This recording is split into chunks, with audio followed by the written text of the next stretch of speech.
Ceann Comhairle. Could I first of all thank Deputy Howlin and Deputy Eamon Ryan for bringing forward this bill, and also note that it is present Young Fine Gael policy to include the introduction of a small refundable levy similar to that proposed in this bill. I am delighted to address the House on this important matter. I understand the importance of dealing with the problems of plastic waste, and it is horrific to think that between 5 and 13 million tonnes of plastic leaks into the world's oceans each year. The Department has engaged, in fairness, with relevant stakeholders around waste prevention and reduction for many years.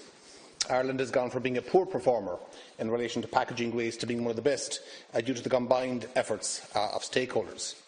In its most recent statistical report on waste packaging, the EPA estimated that over 870,000 tonnes of packaging waste was generated in Ireland in 2013. Of the total generated, 88% was recovered, including preparation for reuse, recycling, energy recovery and other recovery, and 70% was recycled. These figures put Ireland well ahead of most of our EU partners and considerably exceeding our EU mandatory targets for treating this waste stream.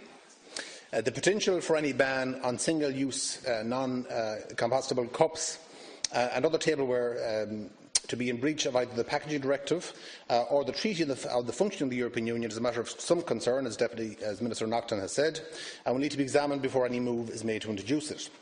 I am aware, as others have said, that our colleagues in France, notwithstanding this, introduced a ban similar to that proposed by the Deputy in 2015, by the Deputies in 2015, which is supposed to come into effect in 2020. The original idea, when the law was adopted, was to cover all single-use plastic cups, glasses and plates. However, it turns out that in some circumstances, these items were considered as packaging items when sold full with food or drink. This means the scope is limited to all plastic cups, glasses and plates, falling outside of the scope of the Packaging and Packaging Waste Directive. In practice, it means that the ban only concerns packages of empty plastic cups, glasses and plates that you would buy at the supermarket. And I don't think that the initiative being put forward in this bill are intended to be limited as I have outlined in that regard. In my view, therefore, as Minister Naughton has said, the Joint Committee on Communications, Climate Action and Environment is the correct place to look at this and other proposals being suggested to help us deal effectively with plastic waste. I believe the committee would also be a good place to examine whether, instead of a ban on these items, a levy might be a better approach. The plastic bag levy worked very well in terms of behavioural change, and this might be a possible approach to limit the volume of single-use containers being used. Campaigns such as the Conscious Cup show that people are willing to change but need to be incentivised to do so. Such a levy could make a visible difference and encourage people to bring reusable cups when making a purchase, as other deputies have said. And I have to say I am very much a fan of tea, but I could count on one hand, possibly two hands, the amount of times that I have brought a plastic cup out, because I don't. I'll have a tea at breakfast in a cup, or at lunch, or at dinner, or in the evening watching television, but others obviously do. And I don't drink coffee. I think it's possibly the coffee culture more so than the tea culture that has its impact in this regard. Environmental levies are not about revenue generation. They are designed to encourage behavioural change, and this might be an excellent way to deal with the issues raised. Moving on to the Deputy's proposals for the introduction of a deposit and refund scheme for drinks containers, and it must be 25 years ago, being out in Inishmore on the way to Dune-Angus, and you buy your can of Coke, I think it was, and you're told come back with the empty can and you'll get your refund. And that was, I think, the last time that offer was made to me for a refund. So I mean, it was something I appreciate in less recycling conscious days back in Ireland 25 years ago. Packaging in Ireland is subject to a very successful producer responsibility compliance scheme operated by REPAC. As part of the review of the producer responsibility compliance schemes in 2014, a wider examination of issues within the packaging sphere was undertaken, and consideration was given to the introduction of a bring-back scheme for waste, including beverage containers. The review report did not recommend the introduction of a deposit and refund scheme, and concluded that to establish such a scheme was inappropriate in view of the operation of the existing packaging scheme and policies concerning household waste collection, plus the high administrative costs of introducing such a system. While I am not convinced of the merits of introducing such a scheme in Ireland for the reasons outlined above, I am not averse to considering a review similar to what is going on at present in Scotland. Ireland has been very successful in dealing with waste prevention through the National Waste Prevention Programme run by the EPA in conjunction with a wide variety of stakeholders.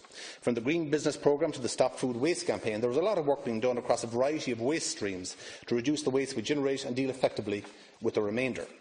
There is a plastic strategy currently being examined at the EU in relation to the circular economy package. Any potential changes to the existing legislation could be looked at as part of the transposition of the circular economy package when it is agreed, as this will necessitate a redraft of the packaging directive. This would allow time for the current proposals and any others to be examined. It would also be possible to ask our National Waste Prevention Committee, which includes members of the ENGO sector, to assess the necessity for a review of our current systems.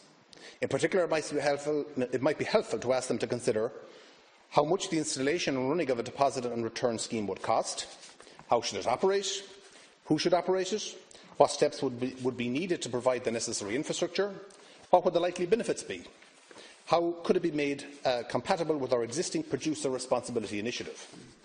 Questions such as these will allow for informed decisions to be taken, and we could address all of the proposals made around waste reduction and litter. We need to look at the situation as a whole. Introducing changes without examination can have unintended consequences.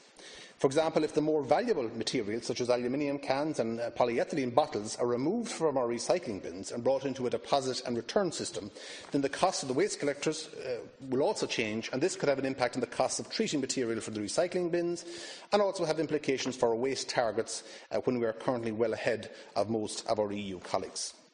So, notwithstanding the issues of concern that we do have, I think the issue is worthy of debate and consideration, and we will not be opposing the bill. We will be supporting the bill's passage to committee stage, where I would hope that it will get a good and thorough discussion, comparisons with other countries, particularly in the EU, and a debate on how some of these schemes that work on the continent might be brought in here, and the limitations to their use, and what we can learn from them. But certainly I support the basis and the rationale behind the bill, notwithstanding some of the concerns. Thank you very much, Minister.